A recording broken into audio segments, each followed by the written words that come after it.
Okay, welcome to the series number 2 on gas management. So those of you who don't know me, this is just a quick introduction. Most of you over here do know me, so I'm just going to skip this.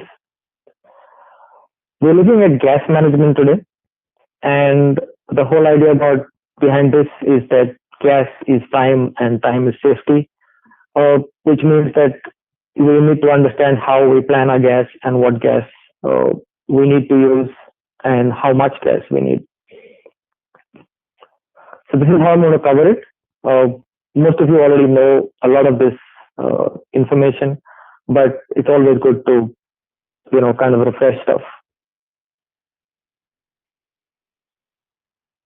So we have the common breathing gases available to us, which is air, oxygen, nitrox, which is a mixture of oxygen and air or oxygen and nitrogen, heliox, which is primarily a pure oxygen and helium mix. We have trimix, which is helium, oxygen, and nitrogen. There's something also called heli-air, which is similar to trimix, where you mix helium with air and get a mix accordingly. And then the rest are experimental mixes, which is neox, which is neon oxygen, hydrilox, which is hydrogen, helium, and oxygen, and so on and so forth, which we're not going to be really dwelling on so much. So nitrox, this is the primary gas that most recreational divers look at, and it's an easy course to do right now while you're sitting at home and probably most of you are already nitrox divers and nitrox instructors, so I'm preaching to the choir, but yeah. So standard term, enriched air nitrox, and you have basically enriched air 32 and enriched air 36, which are known as NOAA 32 and 36, primarily because NOAA, which is the National Ocean and Atmospheric Administration from the US, were the first to actually use this in their training and for scientific diving beyond the military. This is the brief history of nitrox, so to say. First used in 1874 by Henry Fluis, who was also one of the first rebreathers, guys who made one of the first rebreathers, which was used in the Severn tunnel civil work. Those of you who need to know more about that, it's an amazing whole project which used rebreathers when they couldn't unlock a gate deep inside a tunnel in the UK. Around 1947, Lambertson, the guy who's also known for the Lambertson lung, or the LARU, which was used for submarine escape in the US Navy, he started experimenting and started using nitrox. In the 1950s, the US Navy started using nitrox extensively. NOAA started in 1970 and formalized it in its training in 1979, when the first time it was mentioned in their manual. In 85, IANTD, then IAND, was started as International Association of Nitrox Divers, and they began nitrox training for recreational divers. It's always been controversial and was banned by BSAC in 1992. The ban was reiterated in 1993 and reinstated, however, in 1994. And 1996, it went mainstream with PADI. 1993 also saw Tech 93 happening, which was a nitrox conference which happened in the UK, which really made BSAC and almost everybody look up and change their minds towards nitrox. Going to back a bit, any questions, any comments? Okay, you're good so far. Okay. So now we go to surface air consumption. Just a few things that you need to think about when you talk about gas management is tidal volume, your average SAC, which is surface air consumption, your gas consumption, something called a dive factor, which I've been told is a bit confusing for some people, but as we go about it, I will talk more about it. And then you have something called a planning SAC and a use of the planning SAC, planned SAC actually. So tidal volume is basically just your normal breathing effort, how much lung volume you use, how much air you or gas you move in each breath, which is approximately 500 milliliters or 7 milliliters per kg of body mass. So, which is why when we were having this discussion a few weeks ago on one of the WhatsApp groups, when I mentioned that some of us have a uh, sack planning for about 22 liters a minute, and somebody came back saying that it's theirs is 9, and it depends upon your body mass, and we'll go further about this as to how much your equipment, your streamlining, and the dive factor plays in. So, but basically, to start off with, your resting uh, tidal volume is 500 milliliters per minute, which is per inspiration, sorry, which works out to be approximately 6 to 9 or 10 liters per minute.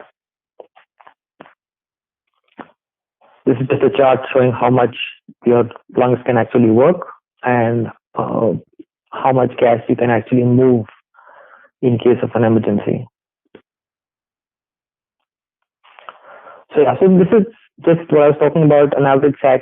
The average human being inspiration rate is at about 12 to 20 breaths per minute.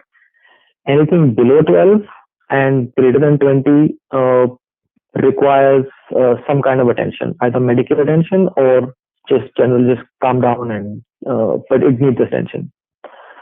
So the average tidal volume per minute goes to 6 to 10 liters based upon 500 milliliters into 12 or into 20. And so going by that, the best way to actually do it is take a scuba cylinder, sit down, read a book, get into something comfortable, non-restrictive clothing, and just breathe for about 20 minutes to half an hour. That should give you your average sac.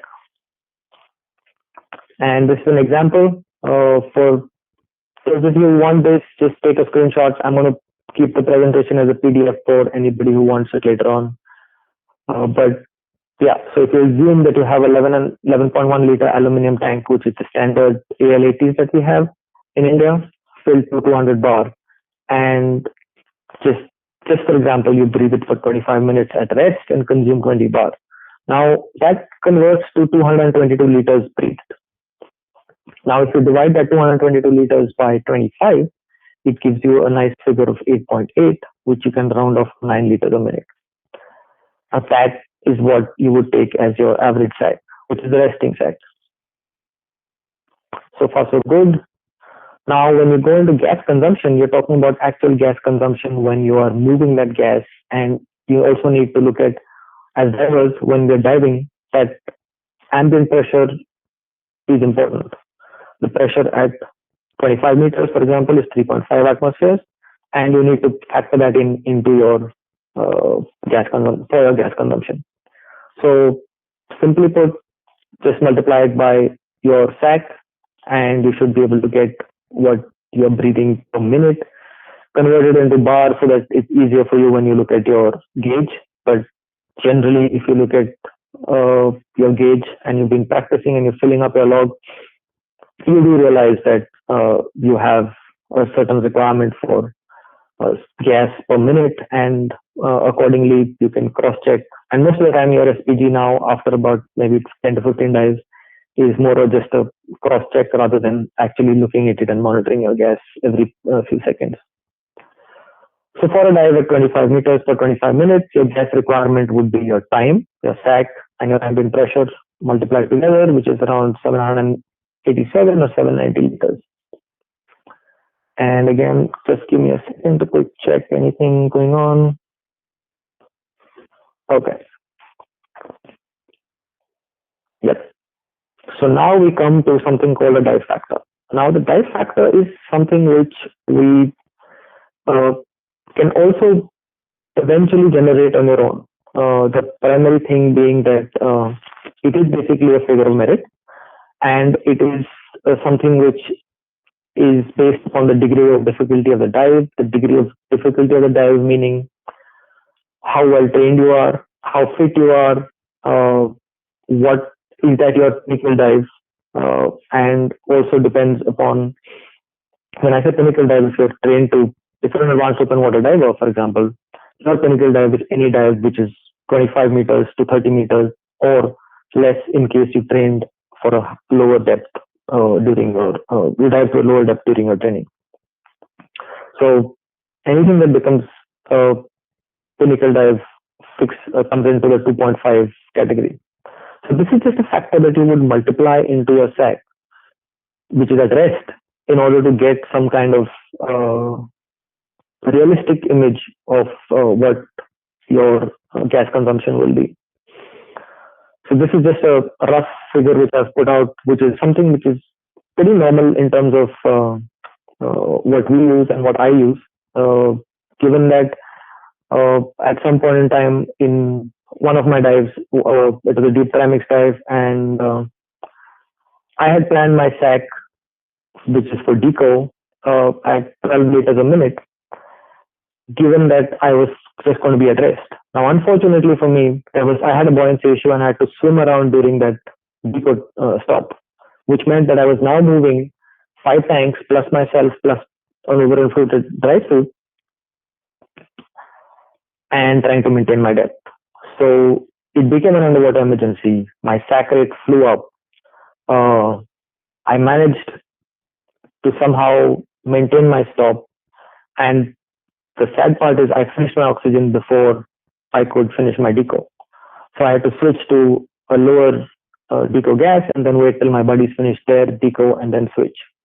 I was already halfway through my deco anyway. But the point being that is where the dive factor comes into place. Of course, I wouldn't plan that dive factor when I'm on my deco, because I generally carry half my deco. But if you see, I went way beyond to complete finish all the gas that I had. So just a simple, like I said, dive factor is just something which you need to work on depending upon the emergency, your competency, and having a reserve factor.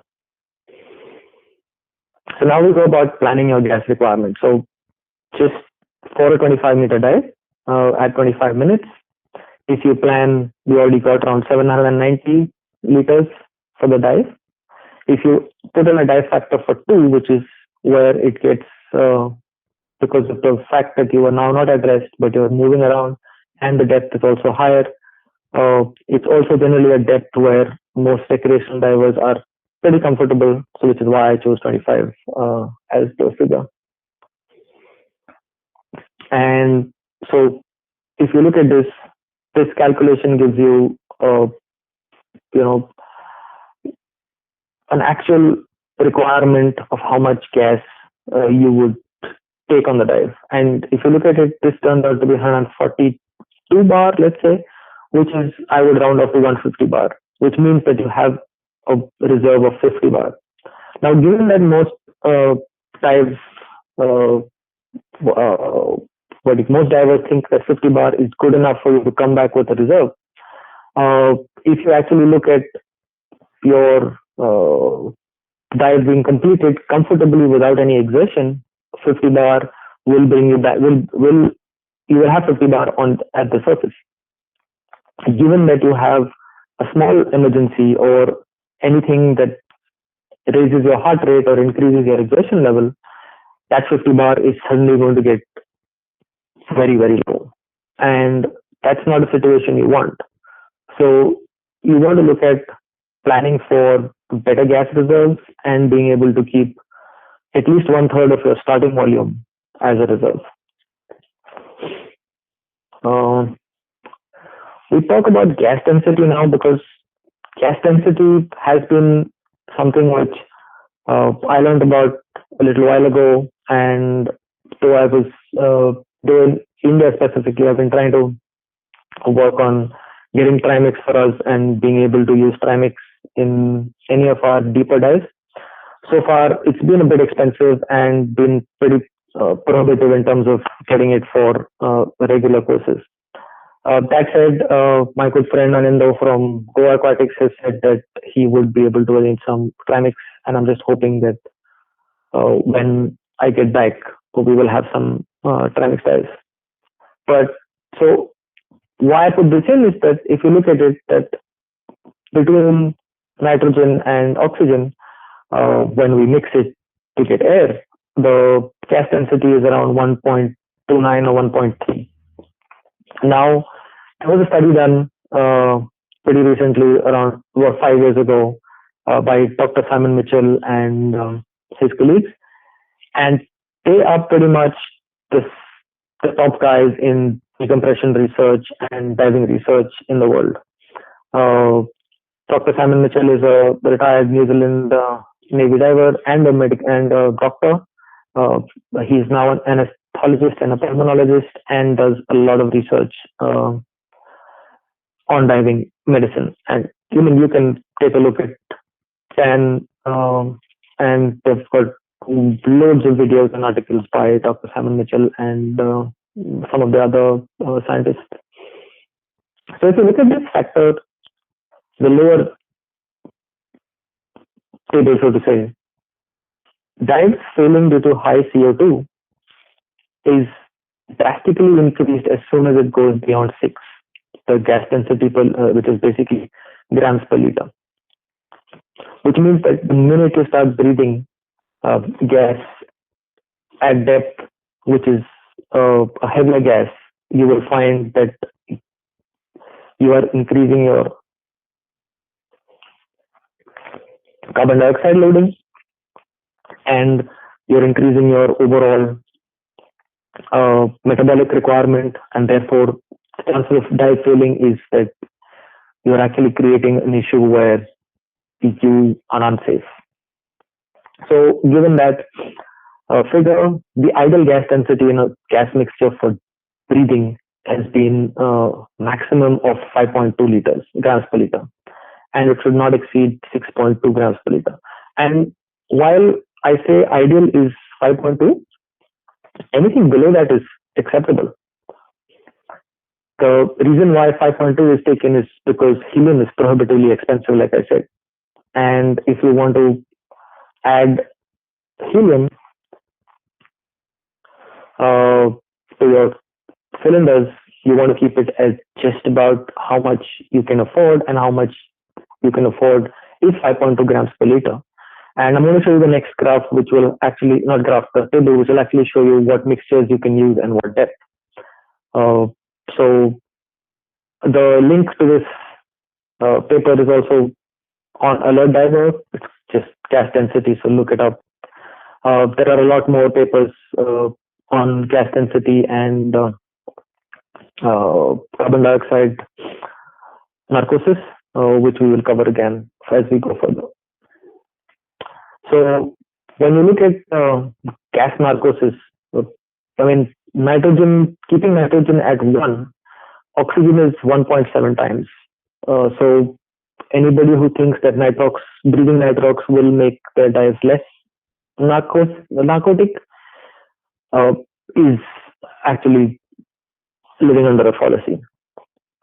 So the main thing I put this is that if you look at carbon dioxide is 20 times more narcotic than nitrogen, and almost 15 times more than oxygen.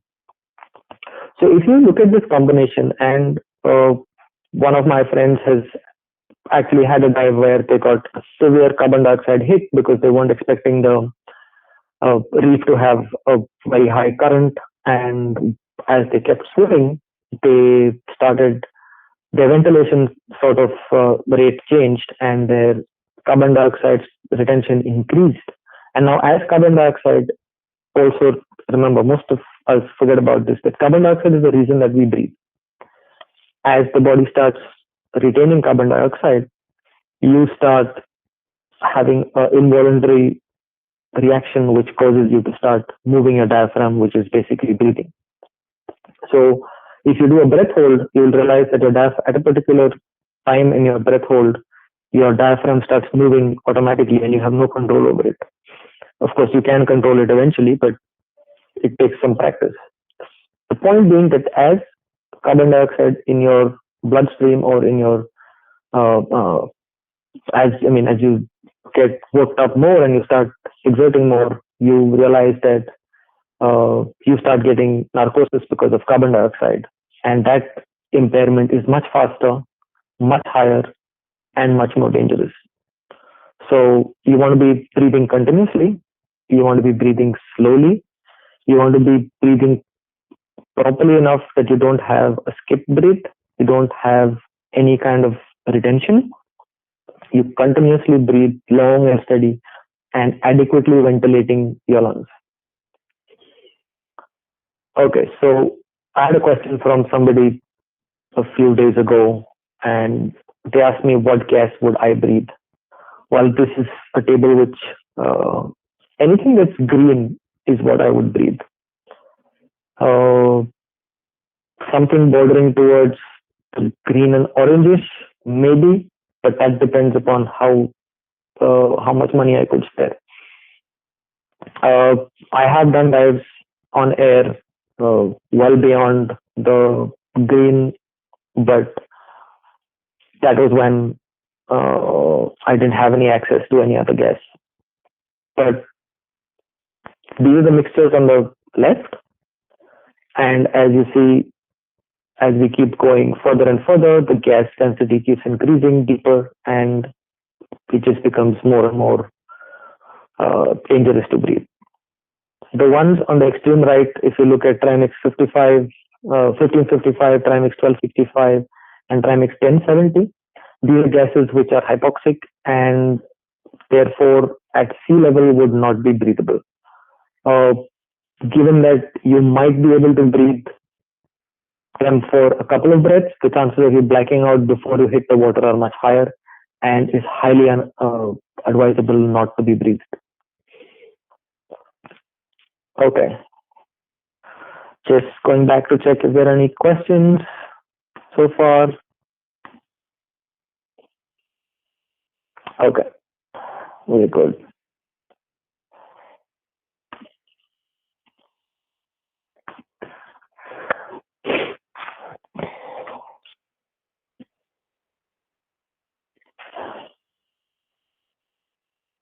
All right. Okay. So what does this mean?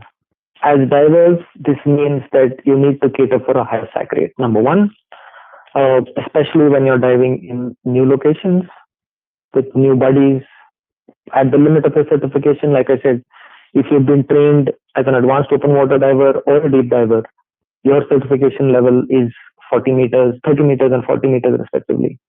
Now, again, this was a question which had come up. Somebody said advanced open water diver 40 meters. Well, advanced open water is 30 meters in PADI and SSI. And unless I'm wrong, even TDI has the same standards. We can go about this once we do the Q&A again. But also remember that if you did your dive at 25 meters for your advanced open water course, which is well and clear within the standards, you would be beyond your limit if you went to 30 meters. So I think somebody has unmuted themselves and I need to mute them. Okay, yes. Oh, no, we're good. Okay. Sorry. So yeah, in case you have any new equipment, especially if you're diving a new configuration, you suddenly bought a new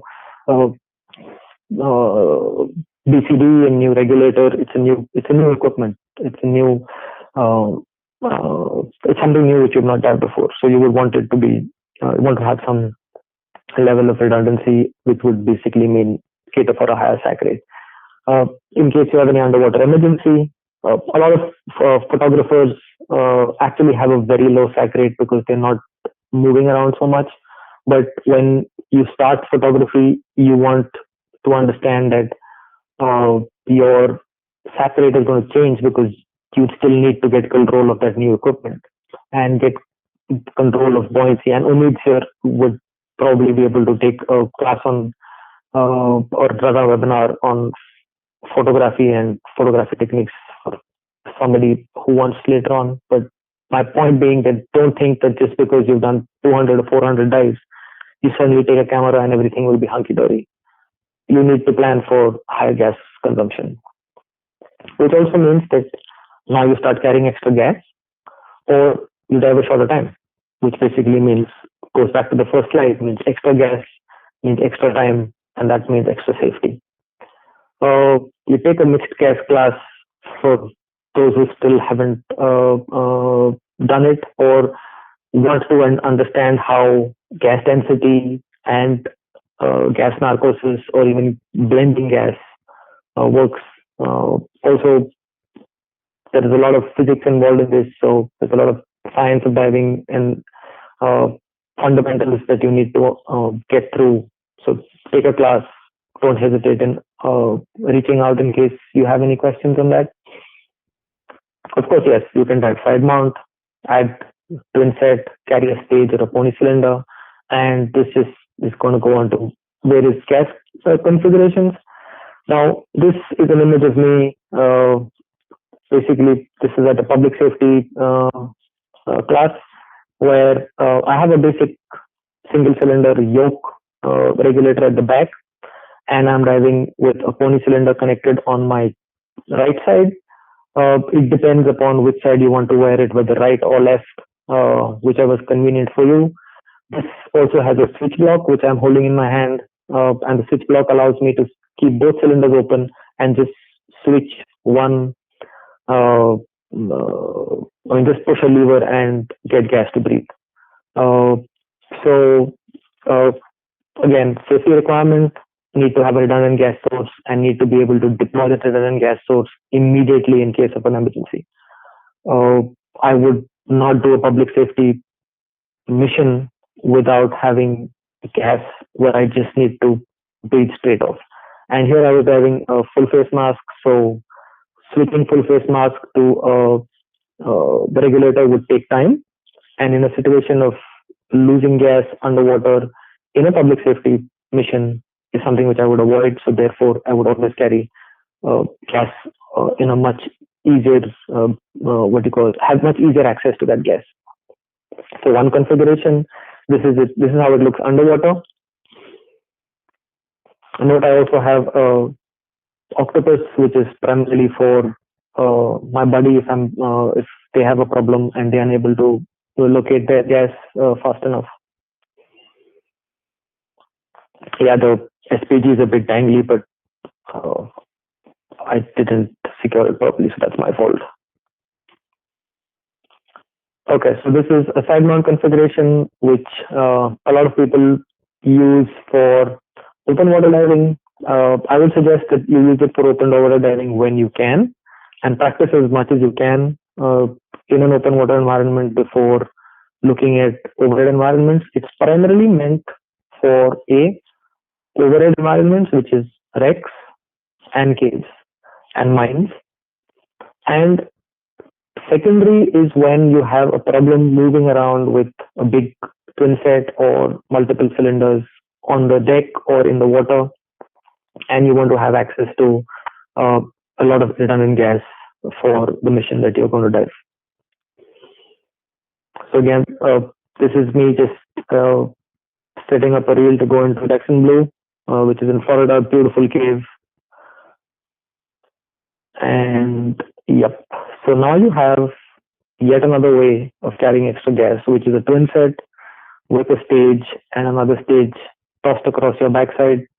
Primarily when you want to use the back as well, because if you're going to do a dive where there is enough space in terms of it's not a restrictive environment like a narrow cave or a narrow restriction or even a narrow wreck, it's large and open, you can carry tanks on your back without having the fear of it knocking around somewhere.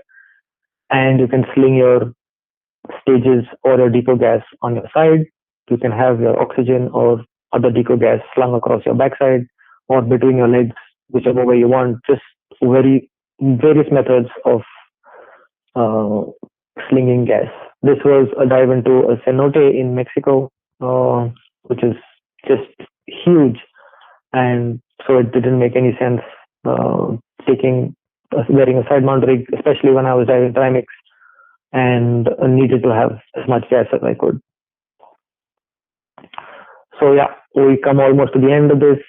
Uh, what are the ways to improve? The first thing would be to maintain good health and cardiovascular fitness, because the more efficient your heart is, the more efficient your lungs are. Your cardiovascular fitness basically is what is going to help you in your diving as well, because it's an extreme sport. It is a physically extreme sport, and you have a certain level of metabolic action and metabolic requirements that you need to take care of. Do yoga and pranayam, excellent way to improve airway control. Um, Practice as much as you can. Quit smoking for those of you who smoke. Uh, Streamline your gear when in the water. Yeah, not like that SPG which was dangling, but yeah, given that it wasn't so much of a no excuses. Okay, let me just put it that way. It was just bad. Take a class on side mount or using a twin set. You could just take the PADI Tech Basics or the SSI Foundations or TDI Intro to Tech, whichever one you want, or a GUE Fundamentals, but whichever suits you, take it. I personally am a PADI and SSI instructor, and I just completed my TDI crossover. So we have whatever you want, whichever way you want to learn. Observe your gas consumption during each and every dive. Your dive factors is something which you can get used to eventually, which is the same as having maintaining your logbook and going back and looking at your logs after you dive. Don't just hit the bar and start drinking straight after your dive. A good beer is good for decompression and for hydration, but please do not log your dives. Log the dives as soon as possible. Get before you start a next dive, before you plan your next dive, if you're going to 25 meters or 30 meters, remember to just open your logbook and see what you did in your last 25 or 30 meter dive. See how your gas was, what did you use, how long between the dives has it been, which is what comes to the next point is dive more, because the more you dive, the more experience you get, the more the more you shorten the period between dives and therefore remain current. Right. With that, I come to the end. This is a photo contest which we had on a dive WhatsApp group, and they've sent me the winner. The winner is Manu, and the caption is "No place is cozy as home." So big shout out to Manu, and yep, thank you everyone for attending this. I'm just gonna go with the Q&A right now and unmuting everybody. Okay.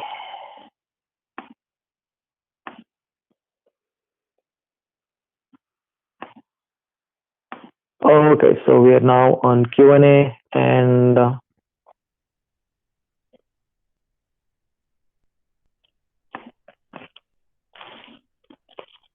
any questions?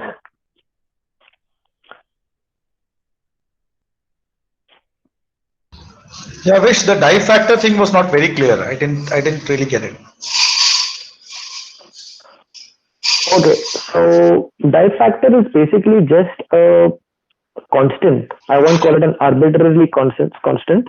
It's a constant that you derive with your experience of diving, and also the factor which I put in 1.5 for any dive and 2 for any dive beyond 20-25 meters, and so on and so forth, is primarily a factor which adds to your safety by saying that if you multiply this by a SAC, this should generally give you how much you will use.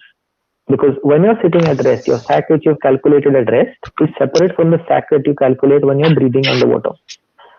Now, that's one of the more common ways to do it. When you're diving, actually, when you log in your dives, you will notice that you have a start dive and a start pressure and a end pressure. Now that start pressure and end pressure is what will give you your average SAC for the entire dive. Bear in mind that dive would also have a time for ascent, a time for descent, and a bottom time. And it would be varying probably over an average depth. So like what we do when we do a tech class, you actually have a student spend 20 minutes doing swimming sack practice with 2 tanks and a stage. So you let them swim at an elevated pace, which is basically to swim hard uh, till the time for 10 minutes and monitor how much gas they consume. Then you make them stop after at the end of the dive and make them do a 10-minute deco stop and calculate actually how much their sack rate is at deco during the dive. Again, bear in mind that this is a calculation which is done under stress because the student is now a student. They're not a certified tech diver yet, so there's still a certain amount of pressure on the student. So there's still a certain amount of stress and anxiety that the student will face, and which means that the dive factor actually goes up. So you need to look at once you get certified, which is why I said it's also based upon your own experience. Once you dive and once you get to know more about your own self, once you do a deco dive, or once, I mean, we're getting into deco, once you do a dive at your level, you find out how much your dive factor is for each dive. So you're saying you add. Yeah, Rameshwar, I think that's the same answer for you as well. It's not a standard, and some people don't even use it. I use it as a simple explanatory tool for how you can plan your gas while sitting and not actually doing it in the water. It's just a rough figure which you should take as what do you call it, as a rough starting point, and then as you dive, you get to know how much your consumption is and use that as an actual figure.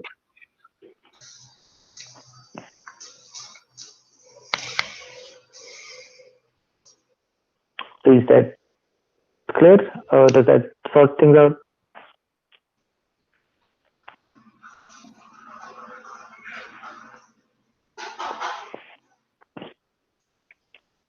How do you apply the emergency dive factor? Now there are quite a few ways to apply the emergency dive factor. The emergency dive factor comes into play very simply. Like, so assuming that I have a sac rate of 12, which means I breathe at rest at 12 liters a minute, which is pretty high going by what I just showed you. But I'm talking about when I'm diving, my normal sac rate at rest is 12 liters a minute. But given that I now have an emergency, my breathing rate goes up.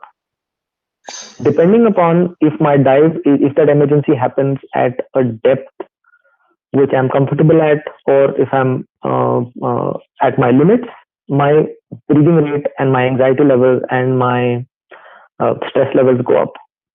So that straight away spikes my sac rate from 12. Now let's say I was at 20 meters, and at 20 meters I had a second stage free flow. Now if I have a second stage free flow at 20 meters, my sac rate is already 36 liters a minute, which is greater than 3 bars a minute. Now, if you just think about the fact that scuba cylinder can get emptied in about 72 seconds if you have a first stage free flow, that's very little gas available and very little time available to you to do anything. So that will also increase your anxiety rate. That will also increase your breathing rate. And as your breathing rate increases, your carbon dioxide retention increases. Carbon dioxide retention increases means narcosis increases, which means that overall you're going to go into a huge mess. So, which is why you want to cater for an emergency where, let's say, I have a free flow. I'm looking at my body. I add 1 minute for, let's say, about 20 seconds for me to figure out what the problem is, maybe reach over and shut the gas. At the same time, reach out to my buddy, signal to them, get hold of their gas and put it in, which is another minute. So during that emergency time, my gas or my sac actually goes to around 4 or 5. So it almost goes to around 60 liters a minute. Bear in mind that my buddy who is sharing gas with me now is also going to be in a certain amount of anxiety and stress because they initially are not going to be able to figure out what's going on. Once they do, they will then come out. But the basic concept is that they will also be stressed out. So you want to be able to figure how you're going to work it out and plan it out before, so that you've been trained and you've been running this on and on. And that makes, which is why I said your sac rate is around 4 to 5. I mean, sorry, your dive factor is around 4 to 5, which you multiply by with your sac rate. I mean, it's just a planning figure. Is that okay, Sanjay?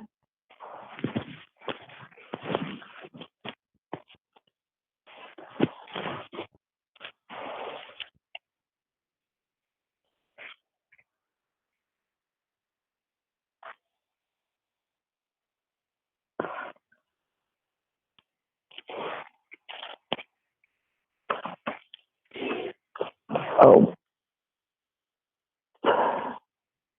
yep. So I have a image somewhere.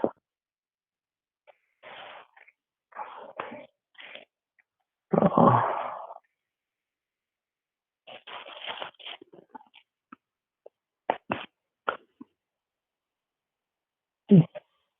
I'm just going to try and find the image on the gas.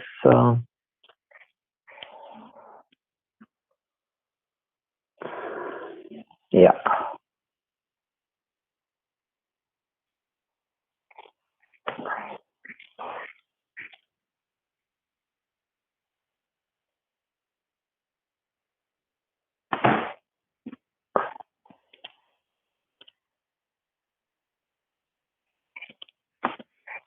Okay.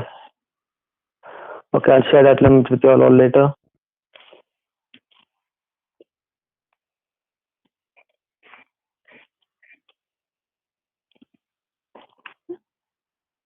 Yeah, so that's, I mean, what Ananda just said, that most of the dive planning software consider a SAC at 22 working and 18 at hang. I mean, that again is something which you want to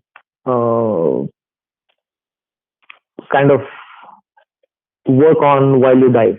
So you develop your own personal SAC rate, and you could take 22 as working and 18 as deco as a starting point. But my advice would be to work out your own SAC as you do multiple dives during certification and post certification.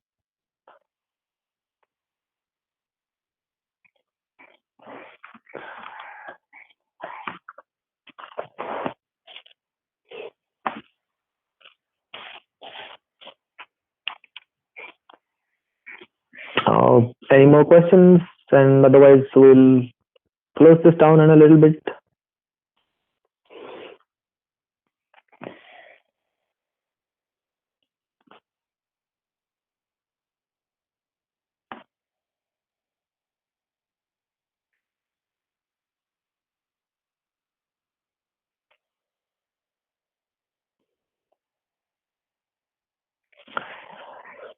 Do I need to modify any equipment to deal with a high helium mix? No.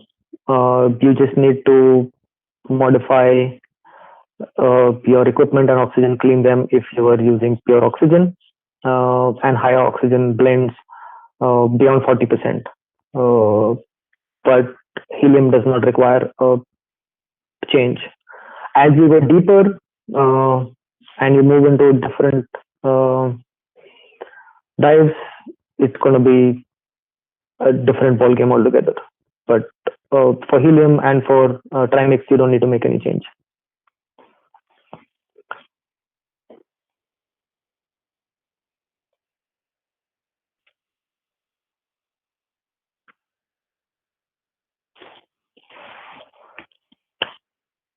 Okay.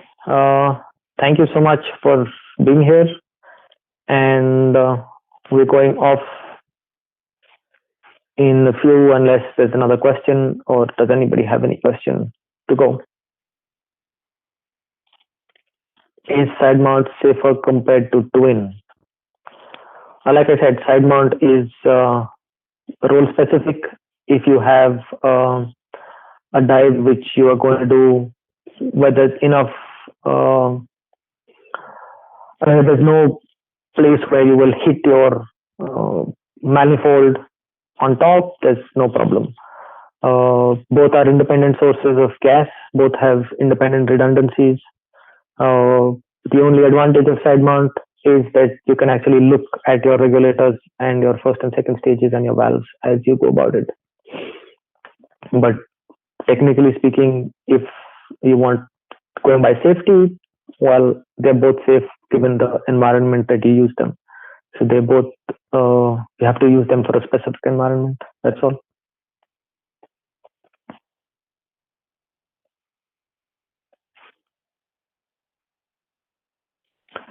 And thank you very much again. Thanks for being here. We are shutting down the recording. And any questions, just send me a PM later on WhatsApp, and or just give me a call and we can go further. Thank you.